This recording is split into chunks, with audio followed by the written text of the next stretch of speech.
आपका स्वागत है हमारे YouTube चैनल बिजनेस ग्रुप पे। दोस्तों लास्ट वीडियो में हमने डिस्कस किया था कि क्लाउड किचन क्या होता है। तो आज का हमारा जो टॉपिक है cloud kitchen business setup from 2025 में क्लाउड किचन बिजनेस को कैसे सेटअप कर सकते हो और इस बिजनेस को करने के लिए आपको क्या क्या करना पड़ेगा, कौन कौन से लाइसेंस लगेंगे और कितना बजट आएगा, ये सारा ही हम आज इस वीडियो में डिस्कस करेंगे। दोस्तों सबसे पहले है व्हाट इज क्लाउड किचन। मैंने आपको लास्ट वीडियो में भी अपने बताया था, उस वीडियो का मैं लिंक इस वीडियो में आपको शेयर कर दूंगा, आप उसको भी देख सकते हो कि क्लाउड किचन है क्या, बिजनेस मॉडल। दोस्तों what is cloud kitchen. Cloud kitchen का मेन पर्पस है prepared a food and delivered online, जहाँ पे फूड को प्रिपेयर किया जाता है और अपने कस्टमर को यूट्यूब ऑनलाइन चैनल के थ्रू डिलीवर किया जाता है। यहाँ पे कोई सीटिंग का सिस्टम नहीं होता या कोई लग्जरी सीटिंग का सिस्टम एज अ लाइक जो रेस्टोरेंट में होता है वैसे नहीं होता। यहाँ पे सिर्फ फूड को प्रिपेयर करके उसको ऑनलाइन डिलीवर तक पहुँचाया जाता है। और इस बिजनेस को कर कौन सकता है, जो एक छोटी सी अमाउंट से अपना किचन का बिजनेस स्टार्ट करना चाहता है या अपना रेस्टोरेंट का बिजनेस स्टार्ट करना चाहता है, वो इस क्लाउड किचन को स्टार्ट कर सकता है। या कोई घर में कुकिंग करने का शौकीन हो वो भी इस बिजनेस को स्टार्ट कर सकता है। या कोई एंटरप्रेन्योर हो जो एक बड़े रेस्टोरेंट को चलाने से पहले कुछ छोटे ट्रायल्स करना चाहता है, वो इस क्लाउड किचन को कर सकता है। दोस्तों हम स्टेप बाय स्टेप समझेंगे कि इस बिजनेस को कैसे स्टार्ट किया जाता है, कितनी कॉस्ट आती है, ये सारा ही हम इसमें बताएंगे। जैसे कि इसका किचन का नेम सेलेक्ट करना और इसका आपका निच क्या है, मार्केट मेन्यू प्लानिंग हो गया, लोकेशन एंड स्पेस सेटअप हो गया, उसके बाद आ जाता है किचन इक्विपमेंट्स हो गया, लाइसेंसिंग एंड रजिस्ट्रेशन हो गया, उसके बाद ऑनलाइन बिजनेस सेटअप, उसके बाद मार्केटिंग स्ट्रेटेजी और सेटअप बजट हो गया, उसके बाद बोनस टिप्स हो गया। सबसे पहले आ जाता है किचन नेम एंड निच। दोस्तों ये फर्स्ट इंपॉर्टेंट पार्ट है आपके बिजनेस का। अगर आप अपना क्लाउड किचन बिजनेस स्टार्ट कर रहे हो, आपको अपना बिजनेस नेम सेलेक्ट करना पड़ेगा, जो कि एक ब्रांड नेम भी कहलाया जाता है। और उसके बाद निच, आपको कौन कौन से प्रोडक्ट्स के ऊपर वर्किंग करनी है, इसके लिए आपको मार्केट का थोड़ा सर्वे भी करना पड़ेगा। जहाँ पे आप ये बिजनेस को ओपन कर रहे हो उसके नियर बाय आपको थोड़ा रिसर्च करना पड़ेगा कि वहाँ के लोग आज के टाइम में कौन सा फूड पसंद करते हैं, लाइक बिरयानी हो गया, मोमोज हो गया, हेल्थी मील्स हो गया, किड्स आज आपको ये सर्च करना पड़ेगा। उसके हिसाब से आपको अपना निच डिसाइड करना पड़ेगा कि आप कौन कौन से फूड प्रोडक्ट के ऊपर काम करना चाहते हो। उसके बाद आता है मार्केटिंग एंड मेन्यू प्लानिंग। ये सबसे मोस्ट इम्पोर्टेंट पार्ट है इस बिजनेस का, menu planning and marketing research. आप मार्केटिंग रिसर्च करोगे, उसके लिए आप सबसे पहले रिसर्च करके ये पता लगाओगे कि लोग वहाँ पे क्या क्या फूड पसंद करते हैं, ये मार्केटिंग रिसर्च होगी। आफ्टर देन आप निच डिसाइड करने के बाद अपना मेन्यू फाइनल करोगे। दोस्तों मेरी एक सजेशन रहेगी, अगर आप ये बिजनेस एज अ फ्रेशली या बिगिनर स्टार्ट कर रहे हो, तो आप जो अपना मेन्यू बनाएंगे फूड का, वो मिनिमम आप 5 से 10 कैटेगरीज उसके अंदर रखना स्टार्टिंग के अंदर। जैसे जैसे आपका बिजनेस ग्रो करता जाएगा, आपको लगेगा कि हाँ हम और ज़्यादा आइटम इसमें ऐड कर सकते हैं और उसको हम टाइम से डिलीवर कर सकते हैं, तो उसको उसके बेस पे ही आप अपने मेन्यू में अपने आइटम्स को इंक्रीज करें। तो दोस्तों यहाँ पे आपका जो मेन्यू है वो एक अट्रैक्टिव होना चाहिए। मेन्यू के फायदे क्या हैं, अगर आपका एक अट्रैक्टिव मेन्यू है, गुड क्वालिटी का मेन्यू है, या कुछ वहाँ पे आपका अट्रैक्शन अच्छी दे रहा है लोगों को, तो ये एक मार्केट में आपके लिए बड़ा अच्छा रहेगा, मार्केट ग्रोथ के लिए आपका बड़ा अच्छा रहेगा इसके अंदर। ठीक है, सेल भी आपकी इंक्रीज होगी वहाँ पे और वेस्टेज वगैरह भी और ग्रोथ के चांसेस रहते हैं। उसके बाद लोकेशन एंड स्पेस सेटअप। ठीक है दोस्तों, जो अगर आपने मेन्यू रेडी कर लिया, अपना बिजनेस नेम डिसाइड कर लिया मार्केट रिसर्च करने के बाद, अब आप यहाँ पे लोकेशन और एक स्पेस सेटअप यहाँ पे करोगे, जो कि आप एक घर से भी स्टार्ट कर सकते हो किचन से, और दूसरा एक कहीं पे आप commercial shop, commercial is best रहेगी इसके लिए, कमर्शियल शॉप लेकर भी एक रेंट पे उसके अंदर भी आप अपना किचन का बिजनेस स्टार्ट कर सकते हो।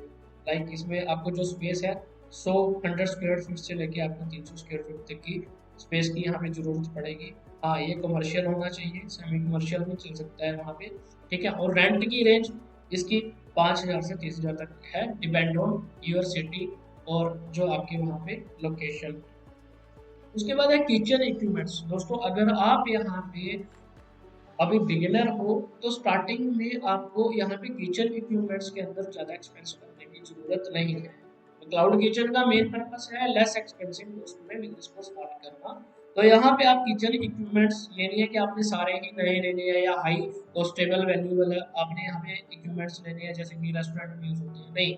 आपके लिए यहाँ पे ऑप्शन है कि आपने लेस एक्सपेंस में यहाँ पे किचन इक्विपमेंट्स लेने हैं, कोशिश करनी है कि जिससे आपका बिजनेस ये रन कर सके। इसके लिए आपके पास ऑप्शन है कि आप ऑनलाइन भी कोई सेकेंड हैंड जो इक्विपमेंट्स बिकते हैं किचन से रिलेटेड, कोई रेस्टोरेंट बेच रहा है या कोई भी फास्ट फूड शॉप बेच रही है, तो आप उनसे भी ओलेक्स वगैरह के थ्रू यहाँ पे परचेज कर सकते हैं, ठीक है।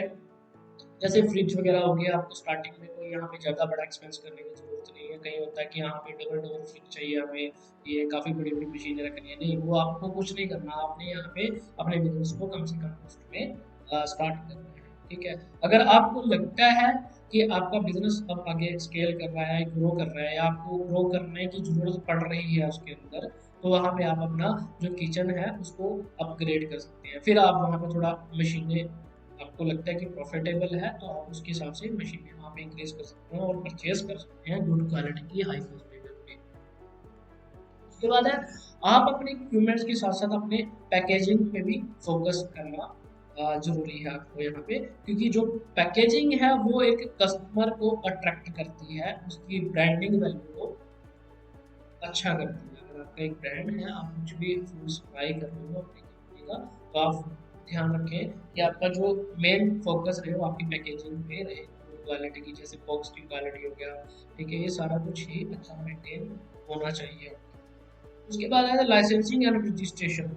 इसके अंदर सबसे पहले आपको फूड लाइसेंसिंग, जो फूड का बिजनेस है, जो क्लाउड किचन का बिजनेस है, उसमें आपका सबसे फर्स्ट इम्पोर्टेंट जो लाइसेंस है वो फूड का लाइसेंस है, जो कि एफएसएसआई डिपार्टमेंट से मिलता है। इसकी रेंज रहती है 100 से लेके 5,000 तक, डिपेंड ऑन योर सेल और योर जो प्रोडक्शन है, आपकी जो प्रोडक्शन है उसके ऊपर डिपेंड है कि सेल जो 12 लाख तक की है वो बेसिक रजिस्ट्रेशन में आती है, जो 12 लाख से अबव है वो आपकी आती है स्टेट रजिस्ट्रेशन। तो मैक्सिमम इसके अंदर आपका अगर क्लाउड किचन है तो वहाँ पे आपका बेसिक रजिस्ट्रेशन से भी चल जाता है, ठीक है। उसके बाद आता है जीएसटी और फायर एनओसी और ट्रेड लाइसेंस। दोस्तों अगर आप अपना जो बिजनेस है क्लाउड किचन का कहीं कमर्शियल सोर्स से स्टार्ट करते हैं तो वहाँ पे फायर एनओसी प्लस आपको ट्रेड लाइसेंस लेना भी कंपलसरी है वहाँ पे। और जीएसटी का बेनिफिट ये है, ये ऑप्शनल भी है बट बेनिफिशियल भी है। अगर आप इसको लेते हो तो आपको जो बिलिंग वगैरह है उसके अंदर बड़े बेनिफिट मिल जाते हैं, अदरवाइज ये ऑप्शनल भी है जीएसटी। बट मेरी सजेशन ये रहेगी, आप जब फूड का बिजनेस कर रहे हैं, अगर आप स्विगी जोमेटो से सप्लाई कर रहे हो तो वहाँ पे आप जीएसटी ले तो ज़्यादा अच्छा रहेगा। उसके बाद आता है ऑनलाइन सेटअप, ठीक है।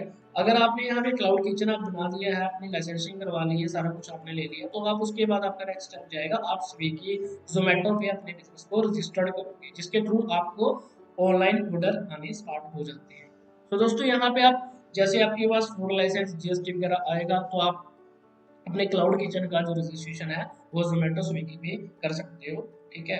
और कुछ अपने इंस्टाग्राम फेसबुक पेज भी बना सकते हो, व्हाट्सएप बिजनेस भी आप इससे कर सकते हो, ठीक है। और क्योंकि मेन जो इसकी सेल होती है वो जोमेटो स्विगी के थ्रू ही होती है, जो आजकल लोग डेली प्रेफर इसी को ही कंफर्ट में लेते हैं कि हाँ स्विगी जोमेटो से ही वो ऑर्डर करना पसंद करते हैं। उसके बाद आता है मार्केटिंग स्ट्रेटेजी। आप अपनी जो ब्रांड की एड्स है वो इंस्टाग्राम ऐड के थ्रू भी चला सकते हो, ठीक है। किसी इन्फ्लुएंसर के थ्रू भी आप अपने एड्स को वहाँ पे चला सकते हो, ठीक है। और उसके बाद है इसमें जो आपकी कॉस्ट रहती है वो 5,000 राउंडिंग 20,000, डिपेंड है कि आप कितने अपने एड्स चलाना चाहते हो, कहाँ कहाँ आप अपना जो इसका एडवर्टाइज करवाना चाहते हो, तो वो डिपेंड आपके ऊपर, उस हिसाब से ही बजट है। उसके बाद है सेटअप बजट कितना रहता है। दोस्तों इसमें सेटअप बजट रहता है आपका किचन का जो लेस से लेस सेटअप बजट रहता है, डिपेंड है आपके बिजनेस के ऊपर भी कि आप कितना उसके अंदर ब्रांडिंग करना चाहते हो, कितने आपके ब्रांड्स हैं, कितने प्रोडक्ट्स हैं आप जो अपने वहाँ पे रखना चाहते हो, उसके हिसाब से इसकी जो सेटअप कॉस्ट है किचन की वो मिनिमम से मैक्सिमम भी ये रहती है 17,000 के करीब रहती है। रेंट डिपेंड है आपकी सिटी पे, 5,000 से स्टार्ट होता है, 15,000 तक मैक्सिमम रहती है। उसके बाद है 20,000 आपकी लाइसेंसिंग कॉस्ट है, इंक्लूडिंग आपका फूड लाइसेंस हो गया, ट्रेड लाइसेंस हो गया, फायर एंड जीएसटी, ये राउंडिंग इसका खर्चा आपका 20,000 तक का रहता है। उसके बाद ब्रांडिंग है, अब ब्रांडिंग रहता है आपकी पैकेजिंग कैसी है, आप कस्टमर को कोई भी अपना फूड का प्रोडक्ट डिलीवर कर रहे हो, उसकी पैकेजिंग रहती है, तो उसके ऊपर भी आपका राउंडिंग 5 से लेकर 10,000 तक का खर्चा आ ही जाता है। उसके बाद मार्केटिंग है, डिपेंड है आप कहाँ पे इंस्टाग्राम एड्स चला रहे हो, फेसबुक एड्स चला रहे हो, अपनी वेबसाइट पे जो है इन्वेस्ट कर रहे हो, गूगल एड्स चला रहे हो, इनका सबका मिला के राउंडिंग इसका खर्चा 5,000 से 20,000 रहता है। तो टोटल लमसम इसका खर्चा है 1.5 लाख से 1,70,000 का। बाकी ये कम भी आ सकता है अगर आप इसके अंदर अपने वे से बिजनेस को थोड़ा लेस एक्सपेंस में लेके जाओगे और थोड़ा एक्सपेंस कम करोगे तो इसके अंदर आपका कम भी एक्सपेंस आ सकता है। उसके बाद है बोनस टिप्स। सो दोस्तों ये बहुत इंपॉर्टेंट पार्ट है इस बिजनेस का, बोनस टिप्स। बोनस टिप्स आपके लिए मैं सजेस्ट करूंगा बिगिनर्स के लिए आप तभी देना कि आप लग रहा है आपको कि जो आप प्रोडक्ट आप बेच रहे हो वो आपके लिए प्रॉफिटेबल है और उसके अंदर आप बोनस कुछ ऐड कर सकते हो। जो बोनस ऐड कर सकते हो आप उसके अंदर वो आपका लॉस में ना जाए, तब उसको आप बोनस को अपने प्रोडक्ट में ऐड करना, अदरवाइज इसको ऐड मत करना। हाँ बेनिफिट्स क्या है इसकी बोनस के बेनिफिट ये है कि आपकी सेल को ग्रोथ कर रहा है, ठीक है, रिपीट कस्टमर करता है और जो ऑर्डर है वो भी रिपीटेबल रहते हैं और आपके जो ब्रांड है उसको भी बिल्डअप करता है। तो दोस्तों आज का हमारा सारा टॉपिक था क्लाउड किचन बिजनेस सेटअप पे। हम रेगुलर आपको बिजनेस से रिलेटेड, फूड बिजनेस हो गया, लीगल लाइसेंसिंग से रिलेटेड हो गया या कोई अदर बिजनेस हो गया, उससे रिलेटेड आपको इस यूट्यूब चैनल पे रेगुलर आपको वीडियोस लेके आते रहेंगे।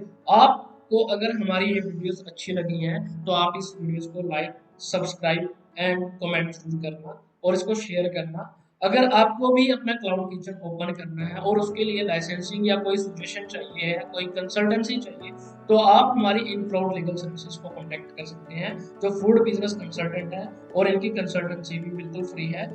हमारा मोबाइल नंबर है 7009646770। हमारी ईमेल आईडी है incloud@gmail.com। Thank you.